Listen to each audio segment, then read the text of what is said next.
Hello বন্ধুরা, রাধে রাধে। চলে আসলাম একটা নতুন রেসিপির সাথে। তো আজকে রান্না করব তেলাপিয়া মাছের ঝোল, হালকা পাতলা ঝোল করব।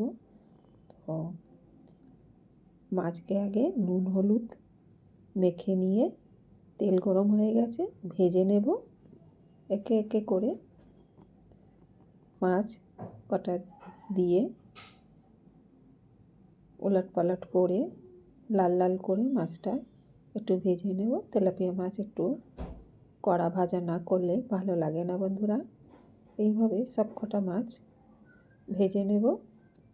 তো বন্ধুরা, যারা আমার ভিডিও দেখছো, যদি ভালো লাগে তাহলে লাইক সাবস্ক্রাইব করে পাশে থাকবে আর কমেন্ট করে নিজে মতামত অবশ্যই জানাবেন বন্ধুরা।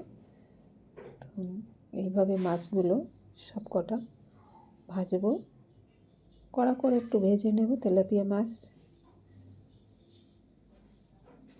তো ভাজা হয়ে গেলে মাছগুলো নামিয়ে নেব আর সেই কড়াইতে একটু তেল দিয়ে কালো জিরে ফোড়ন দিয়ে দেব আর একটু সর্ষে আর কাঁচা লঙ্কা বেটেছিলাম তো দিয়ে দিলাম। সর্ষে বাটাকে ছেঁকনি দিয়ে ছেঁকে নিয়েছিলাম বন্ধুরা। ছেঁকে নিলে স্বাদটা একটু ভালো আসে। আর দিয়ে দেব একটু হলুদ, শুকনো লঙ্কার গুঁড়ো আর নুন স্বাদ অনুসার।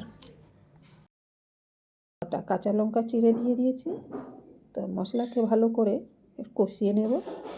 দেখুন বন্ধুরা, তেল ছেড়ে দিয়েছে। দিয়ে দিলাম পরিমাণ মতন জল, যতটা যেরকম ঝোল খাবে সবাই সেই জন্য সেরকম ঝোল দিয়ে দিলাম। তার একে একে সব মাছগুলো ঝোলে দিয়ে দেব।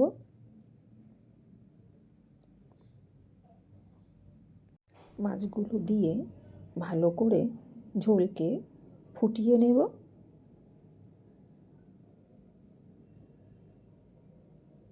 এদিকে মাছের ঝোল ভালোভাবে ফুটে গেছে আর একটু কাঁচা তেল দিয়ে দিলাম।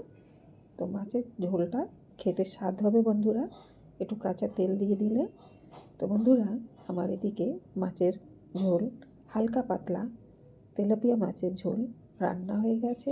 তো বন্ধুরা, আমার ভিডিও আপনাদের কেমন লাগলো তো লাইক সাবস্ক্রাইব করবেন আর কমেন্ট করে নিজের মতামত অবশ্যই জানাবেন বন্ধুরা। তো দেখা হচ্ছে অন্য ভিডিওতে। সবাই ভালো থাকবেন, সুস্থ থাকবেন। রাধে রাধে।